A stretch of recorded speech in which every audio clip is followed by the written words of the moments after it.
chance. I thought that they were doing a calculated move to charge the minister, knowing that this is a very principled man they were putting charges against.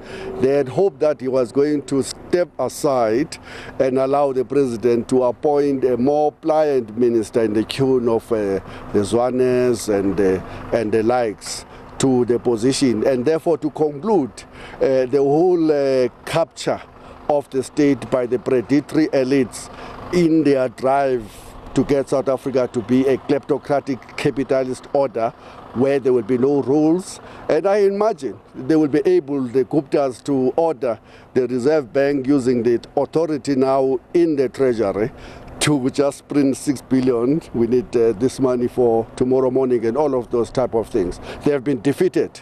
And this is very, very significant for South Africa's democracy. Why does it have to take freedom under law and, Helen Suzman Foundation, organizations that, self-confess that they lean towards liberal values? If you remember Helen Suzman, the liberal democratic values of Helen Suzman, where are the left-leaning, civil society organizations?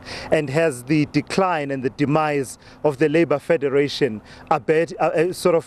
made that situation worse for that voice to be missing? There is no Labour voice in South Africa today, because that is done. It's domesticated, is hollowed out.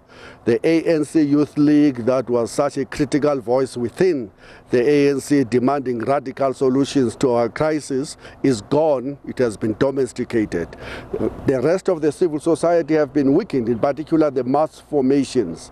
And it is up to now these what you call liberal formations, who have resources from everywhere else, who are able to challenge. And they are playing a very critical role, and they are playing and they're filling the gap that have been left abandoned by the mass formations. And that's why it is so critical of us to continue with the current work we are doing, to put together a independent, campaigning, democratic trade union federation that is going to raise the flag again, to say that the masses of our people have a role to play in the defense of the values that are enshrined in our constitution.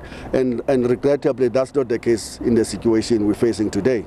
So would you say then that as someone who has been at the forefront of some of these struggles when you were in COSATU, this happened on your watch, that this critical voice of civil society was lost to democratic South Africa? Absolutely. It happened under my watch. I'm the victim of this drive to domesticate a labor movement and make it a lapdog that will only bark at appropriate times determined by those driving this agenda of domestication of not only the labor movement, in my view, even the ANC itself, the Communist Party, everything that would have played a role to ensure that there is a degree of accountability and that the values of the Constitution are protected, have been affected by this massive drive driven by military precision to ensure that everybody comply with the order that it is to make South Africa a kleptocratic state. Right, Zwelinzima Vavi, I'm going to have to leave it there. Thank you so much for joining us